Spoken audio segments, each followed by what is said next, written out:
My father cast me out 7 years ago, convinced I'd stolen his money.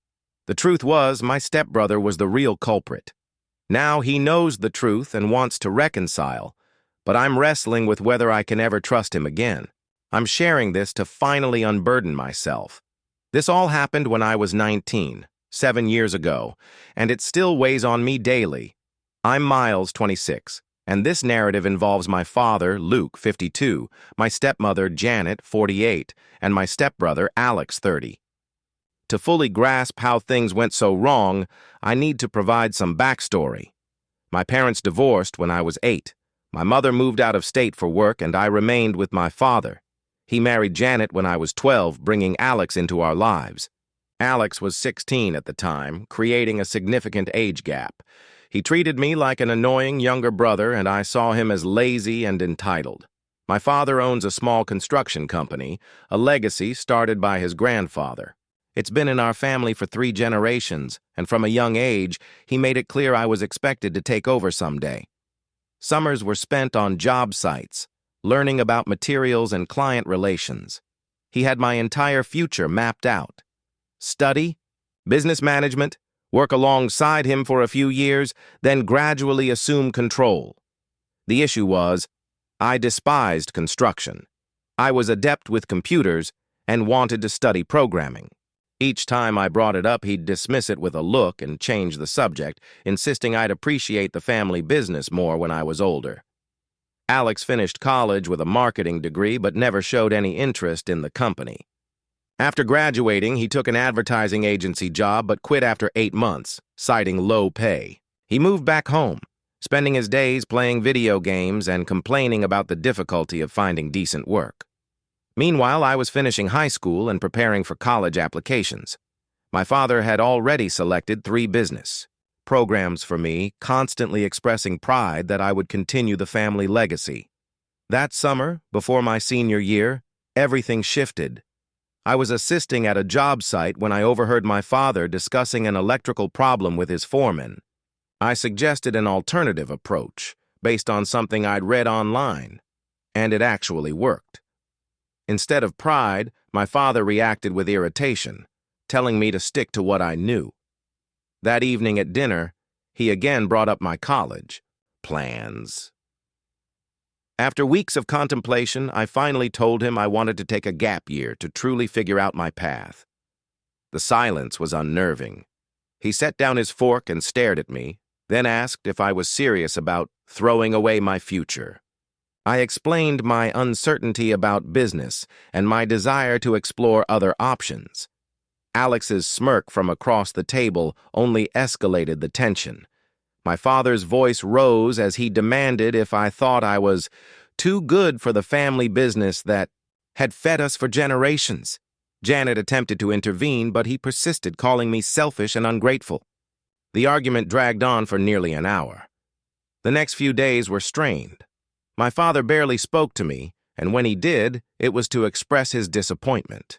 He cut my allowance from $200 to $50, stating that if I wanted to act like an adult, I could pay for my own expenses. 2 weeks later, the real trouble began. My father returned home upset one evening. He gathered us in the living room, announcing that cash had been vanishing from his wallet. He always carried $300 to $500 for job sites, and for the past month, bills had been missing. Initially, he thought he was spending more or forgetting where he put it. But the previous night, he'd counted $400 before bed, only to find $120 remaining upon waking. Someone was stealing from him, and it had to be either Alex or me, as we were the only ones with access to his bedroom. My father looked at us, offering a chance to confess. The thief needed to admit it then and there, and they could work something out. If no one confessed, there would be consequences for both of us until the truth emerged. Alex and I exchanged glances. I had never taken money from him. While the reduced allowance was frustrating, I would never steal. I asserted my innocence, offering for him to search my room. Then Alex spoke, and it wasn't what I expected. He claimed he'd seen me entering our parents' bedroom late at night multiple times recently. He said he'd gotten up for the bathroom and noticed me tiptoeing down the hall toward their room around 2 or 3 a.m. I stared in disbelief. I had never done anything of the sort. I told my father Alex was lying, but Alex pressed on. He said he hadn't wanted to say anything, unsure of what I was doing, but with money missing, he felt compelled to speak up. Alex then highlighted that despite my reduced allowance, I'd been going out with friends regularly and had even bought new clothes. He argued it didn't make sense unless I had money from another source. This part was true. I had been going out and bought new shirts, but I had a clear explanation. My friends knew about my financial situation and had been covering my share for movies or meals. The clothes were purchased with savings from my old allowance and a part-time job the previous summer. I tried to explain, but I saw my father wasn't truly listening. He kept looking at Alex, who nodded supportively and feigned concern. Alex added he'd also noticed expensive-looking packages addressed to me, which seemed odd for my limited allowance. These packages contained books and computer parts I'd ordered with my savings, teaching myself programming and buying equipment to practice. But when I tried to clarify, my father just shook his head. He expressed his disappointment, unable to believe I would steal from family. He said the gap year conversation now made more sense. I was clearly going through a rebellious phase and making terrible decisions. I continued to insist I hadn't taken any money, but Alex had woven a convincing, self-serving narrative. My father directly asked Alex if he had taken any money, and Alex met his gaze, denying it emphatically. That's when my father made his decision. He told me I had 1 hour to pack and leave the house. He couldn't have a thief living under his roof, especially one who would lie to his face. I was stunned, trying to defend myself, but he wouldn't listen. Janet sat silently throughout, looking uncomfortable but offering no support. Alex simply watched, a satisfied expression on his face. I packed 2 suitcases and a backpack with my essential belongings. My father wouldn't even look at me as I carried them to my car. He just sat, staring at the television. I drove 3 hours to my maternal grandmother's house. She and my grandfather welcomed me without question. When I explained what happened, they were furious with my father, stating they'd never trusted Alex and always sensed something off about him. My grandparents let me stay while I planned my next steps. I found a job at a local computer repair shop and began taking online programming courses. My grandmother would call my father occasionally, trying to reason with him, but he refused to discuss it. He declared I was no longer his son and didn't want my name mentioned in his house. The hardest part was his complete silence. Not a single contact in 7 years. I earned a computer science degree from a community college and secured a good job at a software company near my grandparents. I bought a car and my own apartment. My father knew about these milestones through relatives who followed me on social media, yet he never reached out. I tried calling him twice in the first year, but he hung up both times. After that, I stopped. If he chose to believe I was a thief, that was his choice. Alex, meanwhile, remained at home, according to my grandmother, who still spoke to Janet. Occasionally, he'd get jobs, but never keep them for more than a few months, always with an excuse. Unfair boss, boring work, low pay. My father would lecture him on responsibility, but never evicted him like he had me. Last month, everything changed. Janet called me out of the blue. My father had suffered a heart attack and was hospitalized. She also revealed they'd discovered Alex had been stealing money all along. Apparently, Alex hadn't just stolen 7 years ago. He'd been taking small, unnoticeable amounts on and off for years. But 3 months prior, in desperation, he'd taken $200 from my father's safe while they were at work. When my father noticed the missing money, Alex tried to blame a break-in, but there were no signs of forced entry. My father confronted Alex directly, and he finally confessed to everything, including framing me 7 years earlier. Janet said my father was devastated when he realized what he'd done. She asked if I would visit him in the hospital. She explained. He'd been constantly talking about me since Alex's confession, too ashamed to call himself. I told her I'd consider it and hung up. That was 3 weeks ago, and I'm still undecided. Part of me wants to see him, but another part can't forget he chose to believe Alex over me, denying me a real chance to defend myself. He threw me out and never looked back. I reflect on all the milestones of the past 7 years, my graduations, first job, moving into my own place, and how he chose to be absent from all of it. Even without Alex's confession, I'd proven I wasn't the irresponsible person he thought I was. I don't know if I can forgive him for giving up on me so easily. What would you do in my shoes? Update. 1.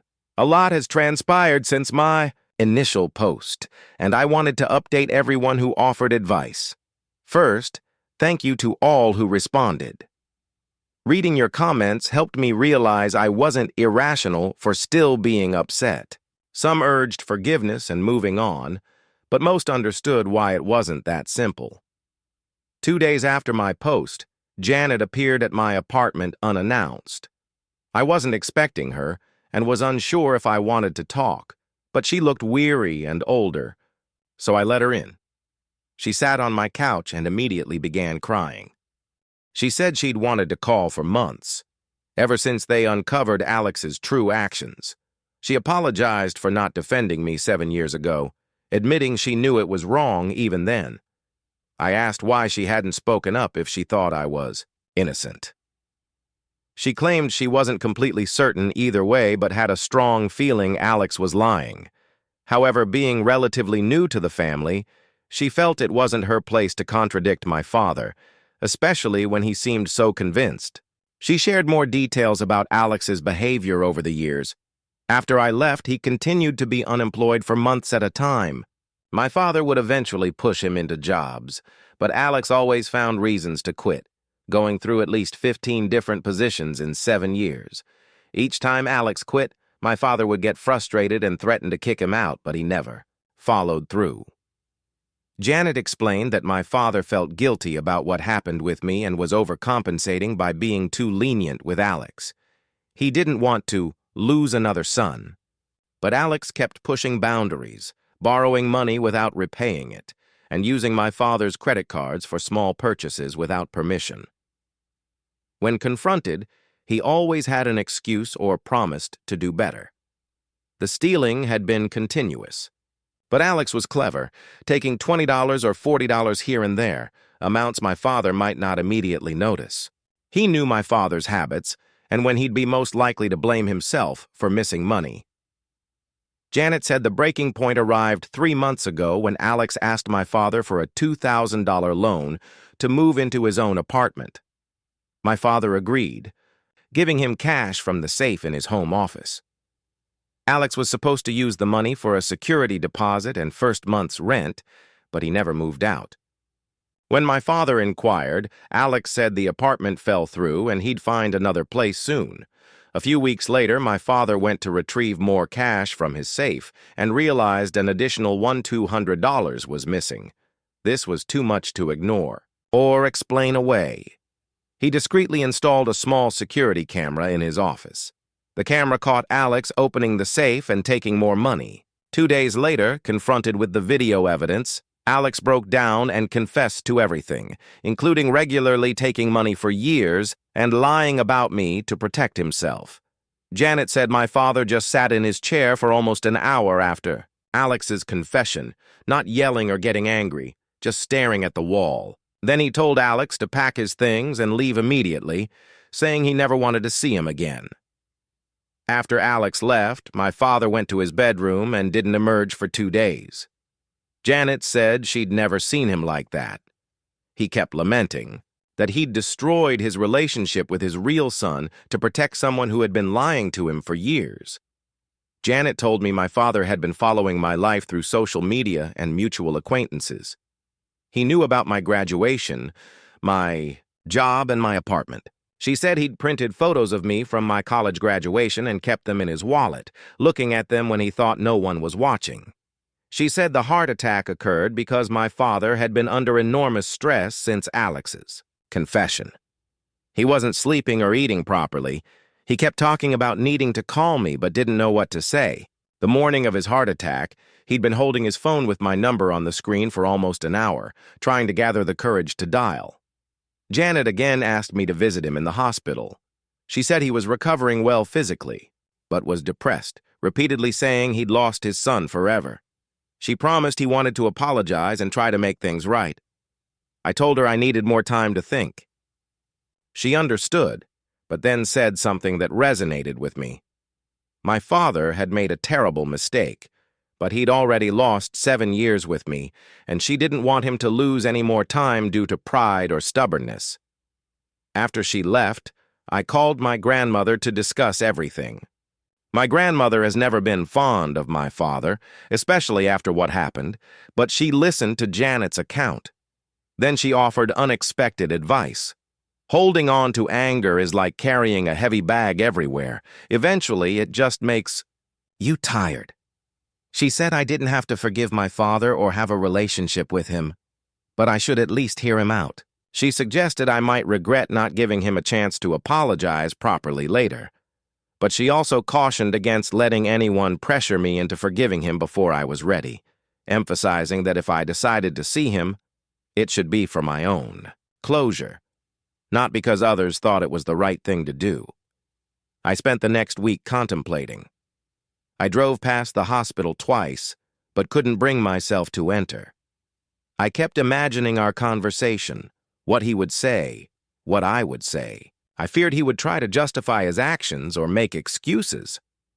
Finally, last Tuesday, I decided to visit him. I reasoned I could always leave if the conversation turned sour. When I entered his hospital room, I barely recognized him. He had lost weight and looked much older than 52. He was staring out the window when I arrived, and when he turned and saw me, he immediately started crying. He kept repeating my name and apologizing profusely, acknowledging that sorry wasn't enough. And he had no right to ask for my forgiveness. He said Alex's confession had made him realize what a terrible father he'd been. I sat in the chair next to his bed, saying little at first. He told me he'd been thinking about our last conversation 7 years ago and how he should have listened more carefully. He confessed he was so angry about my gap year decision that he sought reasons to be disappointed in me, and Alex's lies provided an excuse to validate his anger. He now realized my gap year decision had actually been mature and thoughtful, and I was right to pursue my own path instead of just following his plans. We talked for about an hour. He asked about my job and apartment, expressing pride in what I'd accomplished independently. He said he'd wanted to call countless times over the years, but feared I'd hang up. I admitted I probably would have for the first few years, which made him laugh faintly. Then he grew serious again, stating he understood if I never wanted to see him again, but hoped I'd consider letting him try to be a father to me again. I told him I needed time to process everything, that I couldn't just pretend the last 7 years hadn't happened. He understood and said he would wait as long as it took. As I was leaving, he asked if I'd consider coming to dinner at the house sometime, just to talk more. He said Janet missed me too and had been urging him to contact me since Alex's confession. I said I'd think about it but haven't decided yet. Part of me wants to try rebuilding our relationship, but I'm still hurt that it took Alex's confession for him to realize his mistake. What if Alex had never been caught? Would my father have lived the rest of his life believing I was a thief? I suppose I'll figure it out as I go. At least now the truth is out, and my father knows what really happened. That feels like something, even if I'm not sure what comes next. Update 2. I've delayed writing this update because I was unsure how people would react, but I feel I owe you all an explanation of what has transpired. After my hospital visit with my father, I decided to proceed very slowly. I didn't want to rush into rebuilding our relationship simply because he was ill and apologetic. Too much had occurred for me to simply forget it overnight. I began by texting him once a week, simple messages asking about his health and sharing minor updates from my life. He always responded quickly and seemed grateful for any contact. About a month after the hospital visit, I agreed to dinner at the house. Walking into my childhood home after 7 years felt strange. Everything looked the same, but somehow smaller. Janet had prepared my favorite meal from my teenage years, which was a thoughtful gesture. Dinner was initially awkward, with conversations, frequently starting and then fading, but gradually it became easier. My father inquired about my work, and I found myself genuinely enjoying explaining what I did as a software developer. He seemed truly interested, a stark contrast to his past reactions when I discussed computers. He told me he'd been researching technology and programming online, trying to understand my profession. He admitted he'd been close-minded and was impressed by my accomplishments. We began having dinner together every few weeks after that. Sometimes it went well, and other times it was still tense. There were moments when I saw glimpses of the father I remembered from before everything went wrong. But there were also times when I felt like we were strangers trying to navigate a conversation. The real turning point came 6 weeks ago. My father called me on a Saturday morning and asked if I wanted to visit one of his construction sites. He mentioned a project he thought I might find interesting from a technical perspective. Curious, I agreed to meet him. The site was a small office building, and he was encountering issues with the electrical and network installation. The original contractor had done subpar work, and my father was trying to find a solution without a complete overhaul. I examined the setup and realized I could assist. I'd learned a great deal about network infrastructure at my job and saw several ways to enhance the design. We spent the entire afternoon working together, and for the first time in years, being around him felt natural. He began asking me to review other projects after that, not as free labor, but as a consultant. He insisted on paying me for my time, which led to some disagreements as I didn't want his money. But he argued that if he was asking for my professional advice, he would pay me professionally. This arrangement worked well for both of us. I gained insight into a different side of his business, and he received help with problems he couldn't manage alone. More importantly, we had something to focus on besides our complicated history. But then something unexpected happened. 3 weeks ago, my father told me he wanted to discuss something important. He said he'd been contemplating the future of his business, getting older, and planning for retirement. I immediately became defensive, anticipating another attempt to pressure me into taking over the construction company. But that wasn't what he said. Instead, he observed my approach to technical problems on his job sites and believed I had a strong business acumen. He knew I loved software development and would never want to run a construction company full-time, but he wondered if I'd be interested in a different kind of partnership. His idea was for me to establish a side business providing technology, consulting to small construction companies in the area. He explained that most contractors struggled with technology and needed assistance with things like project management software, digital blueprints, and network installations. He offered to be my first client and help me secure referrals to other companies. I was surprised by this proposal. It showed he had truly listened to what I desired in life. He wasn't trying to force me into his world. He was trying to find a way for our worlds to converge. I told him I needed to consider it, but honestly, the idea excited me. My regular job had grown a bit monotonous, and this seemed like an entrepreneurial opportunity. We ironed out the details over the next few weeks. I would maintain my full-time job for now, but take on consulting projects on weekends and evenings. If the business grew sufficiently, I could eventually make it my primary income source. My father would invest some startup capital, structured as a proper business loan, not a gift. Last weekend, I helped him install a new project management system for his company, and it was seamless. Seeing his excitement about tracking job progress on his tablet reminded me why I'd always enjoyed solving technical problems. But the best part wasn't the business opportunity. The best part was that my father had found a way to support my career goals without attempting to control them. He was allowing me to be myself instead of trying to mold me into who he thought I should be. We still haven't talked extensively about what happened 7 years ago. I think we're both afraid of jeopardizing the progress we've made, But the fact that he's been willing to meet me on my terms, not his, feels like an apology in itself. Janet recently told me my father seems happier than he has in years. She says he talks about me constantly and shows pictures of me to his work crew. Apparently, he now carries printouts of my business website in his wallet instead of the old graduation photos. I'm not claiming everything is perfect between us. There are still moments when I recall how readily he believed I was a thief. And there are likely moments when he remembers my rejection of his life plans. But we're both striving to focus on moving forward instead of looking backward. The consulting business is performing better than anticipated. I already have 3 regular clients besides my father, and 2 more companies have contacted me about potential projects. It turns out there was a genuine need for this type of service in the area. More importantly, working with my father has helped me understand him better. I can now see that much of his controlling behavior stemmed from fear. Fear that the family business would fail, fear that I wouldn't be able to support myself, fear that he wasn't a good father. That doesn't excuse what he did, but it helps me make sense of it. I still don't know if our relationship will ever revert to what it was, or what it could have been if none of this had transpired.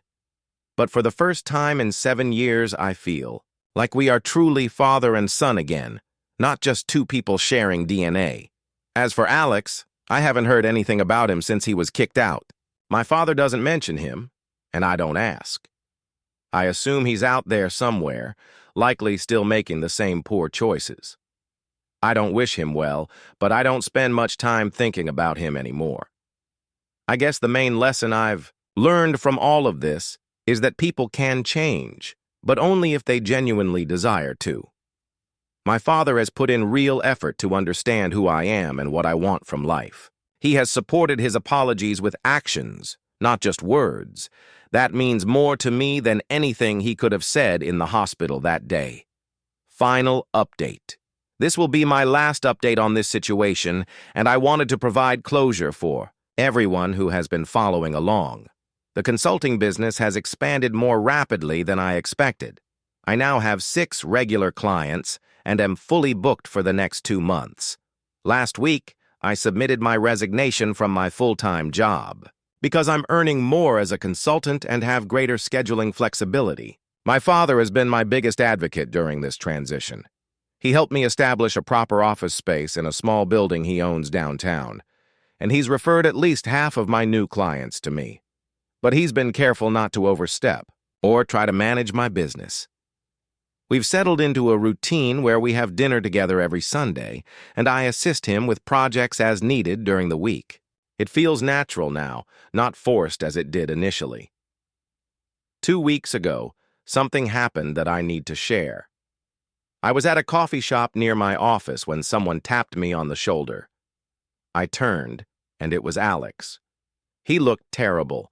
Wrinkled clothes, unkempt hair, significant weight loss. He said he'd been searching for me and wanted to talk. My first instinct was to leave, but I was curious about what he had to say. We sat at a table, and he immediately started apologizing. He claimed he knew what he'd done was unforgivable, and that he'd been living with guilt for years. He told me he'd been staying with friends since my father evicted him, but he was running out of options. He hadn't been able to find steady work, and most of his friends were weary of supporting him. He said he'd probably have to move back in with his biological father, whom he hadn't spoken to in over 10 years. Then he asked if I thought there was any chance my father would give him another opportunity. He insisted he'd learned his lesson and would do whatever it took to make things right. I told him honestly that I didn't think my father would ever trust him again, and I couldn't blame him for that. Alex hadn't just stolen money. He had ruined my relationship with my father for 7 years. Even though things were better now, that lost time was gone forever. Alex started crying, acknowledging he'd ruined everything. He said seeing my success made him realize the mess he'd made of his own life. He then asked if I would consider talking to my father on his behalf. I told him no. I said I wasn't going to risk the progress my father and I had made by reintroducing Alex into the picture. I also told him he needed to figure out how to fix his life without relying on others to bail him out. He grew angry then, accusing me of being selfish. He said family was supposed to forgive each other and that I was being hypocritical for expecting forgiveness from my father while offering none to him. I stood to leave, but before walking away, I told him the difference was that my father had taken responsibility for his actions and made real changes to earn my trust back. Alex was still seeking shortcuts and expecting others to solve his problems. That was the last conversation I planned to have with Alex. I don't hate him anymore, but I also don't want him in my life. He made his choices, and now he has to face the consequences. I mentioned the encounter to my father the next day, not to discuss bringing Alex back, but because I thought he should know Alex was in the area. My father listened without saying much, then thanked me for informing him. He said he sometimes wondered how Alex was doing, but had no intention of reaching out. He noted Alex had numerous chances to tell the truth over the years, and the fact that he only confessed when caught on video evidence showed he hadn't truly changed. My father also said something that surprised me. He was grateful that Alex's betrayal had eventually led to our reconnection because he wasn't sure he ever would have had the courage to admit he was wrong otherwise. He said losing me had been the worst thing that ever happened to him, but getting me back had been worth everything he'd endured. We've started discussing what happened 7 years ago more openly.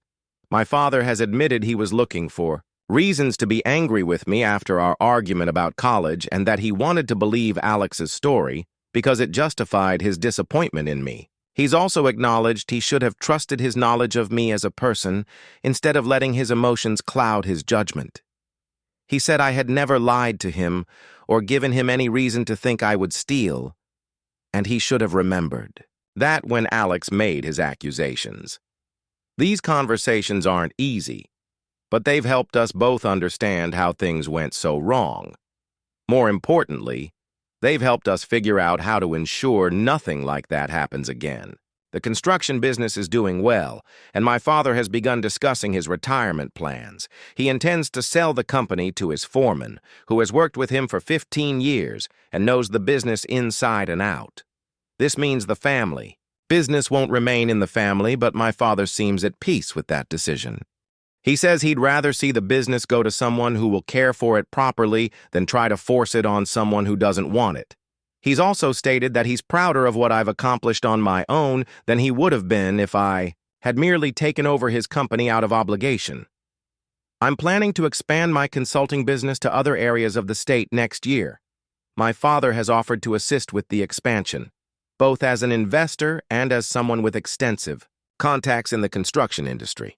This time, however, it feels like a genuine partnership between equals, not a father attempting to control his son's career. Looking back on everything that has occurred, I wouldn't say I'm glad it all happened this way.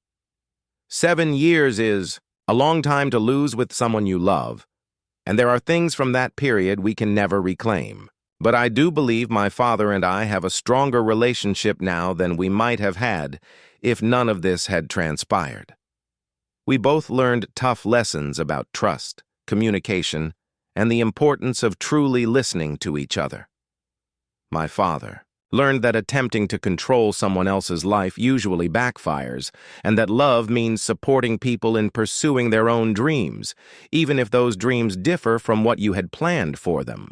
I learned that forgiveness doesn't mean forgetting or excusing someone's actions, but it can mean being willing to move forward if the person shows genuine remorse and makes real changes.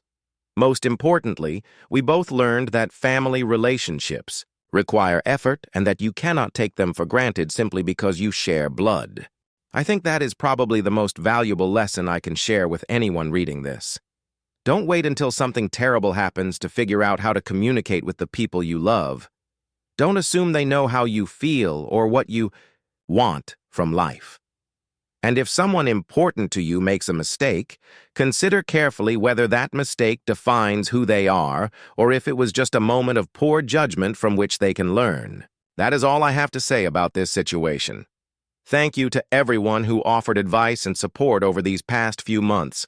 It helped more than you know. Story 2.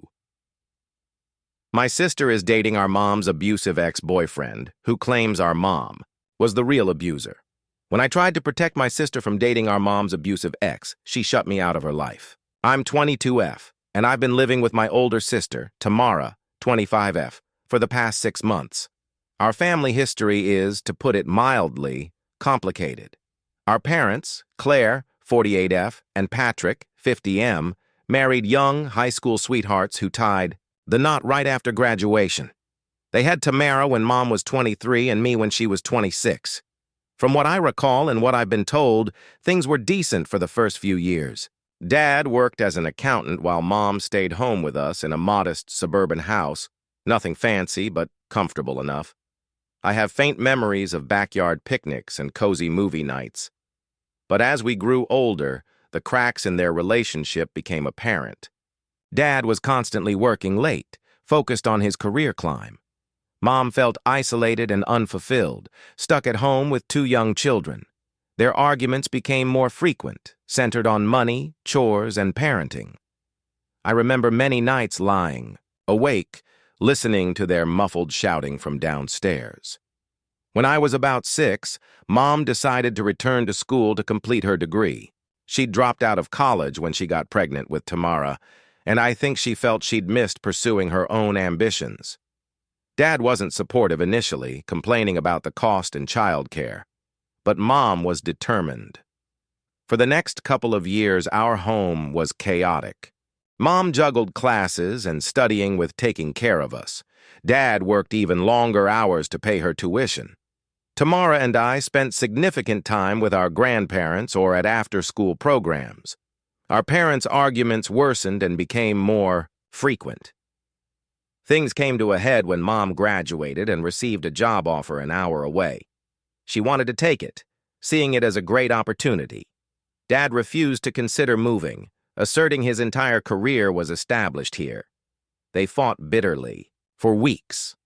Ultimately, Mom took the job anyway, commuting an hour each way, leaving early and returning late. We barely saw her during the week.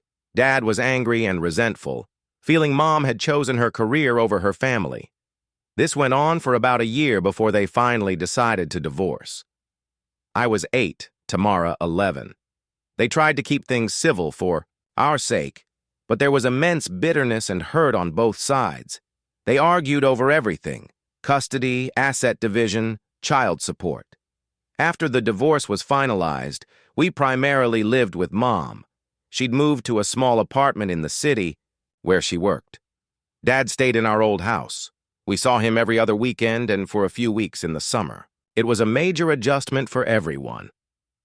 At first, Mom immersed herself in her new job and seemed happier than she'd been in years. She'd take us to museums or parks on weekends, trying to compensate for lost time during the week.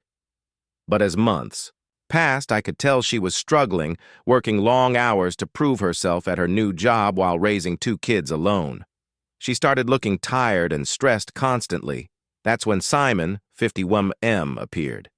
Mom met him at a work conference when I was about 13. He was charming and attentive, always bringing her flowers or small gifts. Initially, it was pleasant to see Mom smiling and laughing again, but looking back, I can see how quickly he began to consume her life. Within a few months of dating, Simon was spending most nights at our apartment. He'd cook dinner and help with homework, playing the role of the perfect boyfriend and surrogate dad. But there was always something unsettling about him I couldn't quite pinpoint. He'd make subtle comments that chipped away at Mom's confidence, critiquing her cooking or her attire. He'd question her parenting decisions in front of us. If Mom wanted to go out with friends, he'd guilt her about leaving him alone. Slowly but surely, Mom started to change. She saw her friends less often. She deferred to Simon on household decisions or our schedules. She seemed anxious and on edge much of the time, as if walking on eggshells around him. By the time I was 15, Mom had moved in with Simon and we barely saw her. Tamara and I ended up living full-time with our dad after that. It was a significant adjustment, But Dad truly stepped up, doing his best to care for us. He'd always been the more reserved parent, work-focused, but now he was genuinely trying to be involved in our lives. We tried to call Mom or visit, but Simon always seemed to obstruct. He'd answer her phone, say she was busy, or make excuses for why we couldn't come over. The few times we did see Mom, she seemed like a ghost of her former self, quiet, anxious, and always deferring to Simon. This continued for about 3 years. Tamara left for college when I was 16, so it was just Dad and me for my last 2 years of high school. I missed my mom terribly during that time, but was also angry at her for choosing Simon over us. I'd hear snippets from family members that things weren't good between Mom and Simon, but she refused all offers of help. I immersed myself in school and extracurriculars, trying to distract myself from my chaotic family life. I joined the debate team, discovering a true passion for public speaking. I also started volunteering at an animal shelter, which provided great stress relief. Dad supported my activities, even if he didn't always understand them. He'd attend my practice, debates, and drive me to the shelter on weekends. Finally, when I was 18 and about to graduate high school, Mom appeared at our door one night. She was distraught, crying, bruised, and clearly terrified. She told us Simon had been abusing her for years, and she'd finally found the courage to leave. Dad let her stay with us while she got back on her feet. It was a difficult period as we all tried to reconnect and process everything. Mom was dealing with severe trauma and depression, flinching at loud noises and having panic attacks. I was angry and hurt, feeling she'd abandoned us for years. Dad was trying to be supportive while also maintaining boundaries. Over the next few years, Mom slowly began to heal and rebuild her life. She got her own apartment, started therapy, and worked on mending her relationships with me, Tamara, and the rest of the family. Things were strained initially, but gradually improved. I left for college, choosing a school a few hours away. It was a relief to have some distance from all the family drama. I studied communications and political science, still passionate about debate and public speaking. I made new friends and even had my first serious relationship. Meanwhile, Tamara had graduated college and started her career as a software engineer. She'd always been the more grounded one in the family, focused on her goals and not getting too entangled in emotional turmoil. We'd talk on the phone regularly, commiserating about our parents and sharing updates on our lives. By the time I finished college last year, things with Mom were significantly better. We could converse without arguing, and I'd even started enjoying our time together again. She seemed stronger and more like her old self, which brings me to the present situation. I moved in with Tamara 6 months ago when I secured a job at a nonprofit in her city. Initially, everything was wonderful. We've always been close, and living together as adults was fun. We'd cook dinner, binge-watch TV shows, and explore the city on weekends. But about 2 months ago, I noticed Tamara seemed preoccupied, constantly texting someone on her phone. She was being unusually secretive, which wasn't like her. She'd hide her screen when I walked by and leave the room to take calls. Last week, I finally asked what was going on. After some prodding, she admitted she'd been talking to a guy she met on a dating app. They hadn't met in person yet due to conflicting schedules, but they'd really clicked and planned to meet soon. I was happy for her and asked to see a picture. As soon as Tamara showed me his profile, my stomach sank. It was Simon. He looked a bit older, but it was unmistakably him. I felt nauseous. I told Tamara who he was and what he'd done to our mom. She was shocked and upset, claiming she had no idea. Apparently, Simon had used a different name on the app and hadn't mentioned anything about his past. Tamara was horrified and said she'd block him immediately. I was relieved at first, but then Tamara hesitated. She said that while she believed me, the Simon she'd been talking to seemed so different from my description. She wanted to meet him in person to confront him about his past and get closure. I begged her not to, explaining how dangerous he could be. But Tamara insisted she'd be careful and meet him in a public place. Against my better judgment, I agreed not to tell Mom yet. Tamara promised to tell me exactly where and when she was meeting Simon so I could be nearby just in case. She met him yesterday at a coffee shop. I waited anxiously at a nearby restaurant, ready to intervene if necessary. Tamara came home a few hours later looking shaken. Apparently, Simon had admitted to dating our mom but claimed she was the abusive one, and he was the victim. He spun an elaborate tale about how Mom had isolated him and been physically and emotionally abusive, even showing photos of injuries he claimed Mom had inflicted. I was furious and told Tamara it was all lies, but I could see the doubt in her eyes. She said she needed time to process everything and decide what to believe. I'm terrified Simon has already managed to manipulate her. I don't know what to do now. Should I tell Mom what's happening? Confront Simon myself? Try to convince Tamara he's lying? I'm scared of losing my sister to this man who already stole years with our mother. Any guidance would be greatly appreciated. Update 1. It's been about a week since my last post, and unfortunately, things have only grown more complex. I truly appreciate all the advice and support from everyone who commented. After a sleepless night wrestling with what to do, I decided to tell my mom what was happening. Despite Tamara begging me not to, I couldn't shake the feeling that Mom needed to know, both for her own safety and to potentially offer insight that could help Tamara see the truth about Simon. I invited Mom over for coffee, planning to break the news gently. But as soon as she walked in and saw my face, she knew something was wrong. I barely finished explaining before she completely broke down, alternating between uncontrollable sobbing and panic attacks. She kept saying she couldn't endure it again, and that Simon would ruin our lives. I felt terrible for causing her such distress, but I still believe she needed to know. Once Mom calmed down somewhat, she shared details about her relationship. With Simon, she'd never told us before. Apparently, his abuse wasn't merely physical. He had systematically isolated her from friends and family, controlled their finances, and convinced her she was crazy and worthless without him. Hearing these details heightened my worry for Tamara. I could see how easily Simon could manipulate someone, especially if they didn't know his history. Mom pleaded with me to keep Tamara away from him, vowing to do whatever it took to protect us. The next day, Tamara discovered I'd told Mom. She was furious, accusing me of betraying her trust and overreacting. We had a massive fight where she called me overdramatic and controlling. She insisted Simon had changed and that I was unfairly judging him based on the past. I couldn't believe what I was hearing.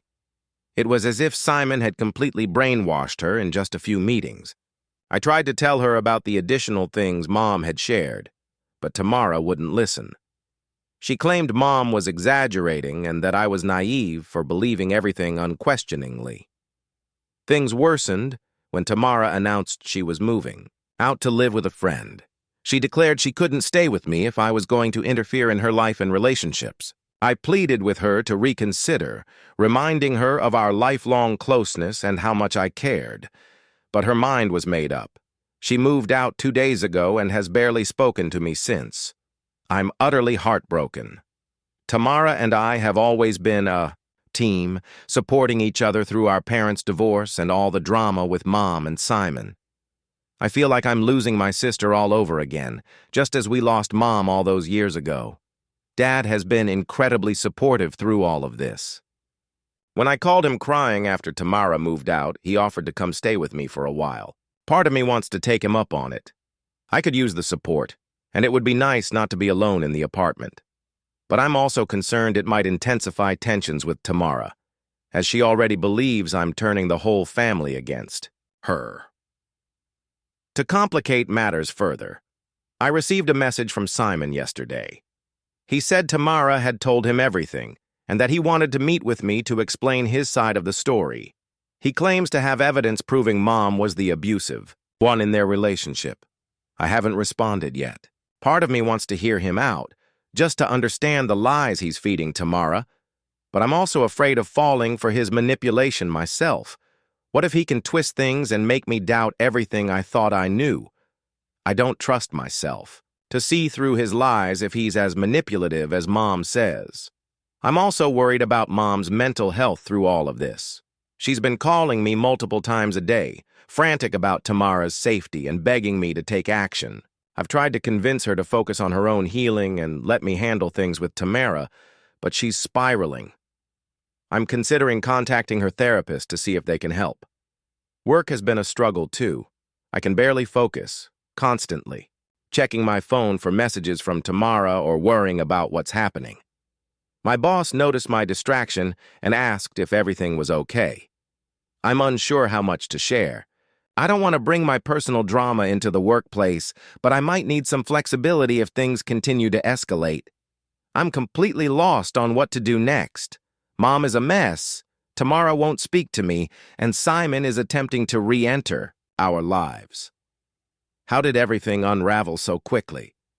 I'm starting to question if I did the right thing by interfering at all. Maybe I should have just kept quiet and let Tamara figure things out on her own. I don't know anymore. Update 2. It's been about a month since my last update, and I'm still struggling to process everything that's occurred. Against my better judgment, I agreed to meet with Simon to hear his version of events. I couldn't shake the feeling that I needed to understand what he was telling Tamara if I had any hope of reaching her. I took precautions for the meeting. I brought a friend along for safety and as a witness to anything he said. We met at a busy cafe in broad daylight, and I made sure several people knew my whereabouts. The meeting was intense, to say the least. Simon arrived prepared with a folder full of evidence, photos, texts, and even police reports he claimed proved Mom was abusive to him. Some of it was quite damning, pictures of injuries, messages where Mom supposedly threatened him, and a police report where neighbors called about a domestic disturbance, with Mom listed as the aggressor. He recounted a story of Mom being unstable and violent, saying she'd fly into rages and attack him. He claimed she was jealous and possessive, isolating him from friends and family. According to Simon, he stayed as long as he did out of fear, and a misguided hope that he could help her. I left the meeting feeling completely shaken and confused.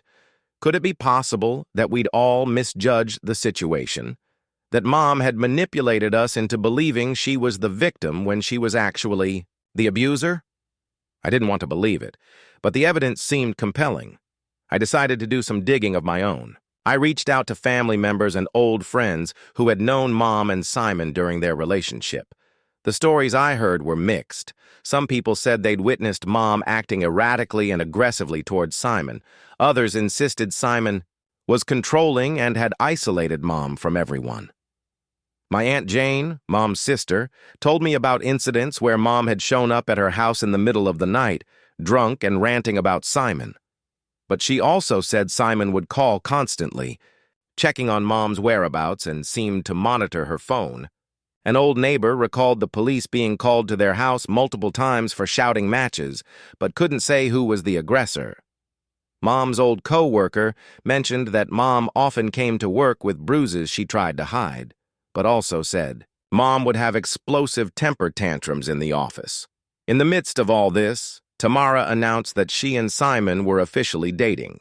She said she understood my concerns, but that she was an adult and could make her own decisions. She asked me to respect her choice and give Simon a chance. I was torn between wanting to support my sister and feeling sick at the thought of that man being in our lives again.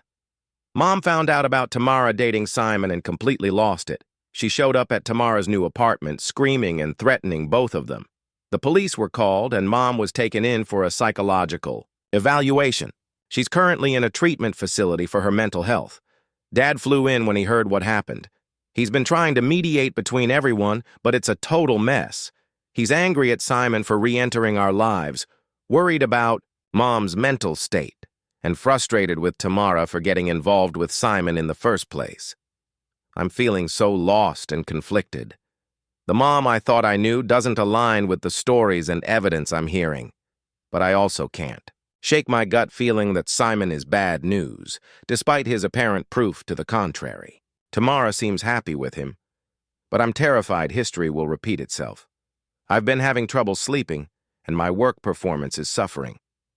My boss pulled me aside last week to ask if everything was okay. I broke down and told her a vague version of what's been happening. She was understanding and gave me some time off to deal with family issues. I don't know who or what to believe anymore. My family is falling apart and I feel powerless to stop it. I'm considering moving back in with my dad just to get some distance from this whole mess.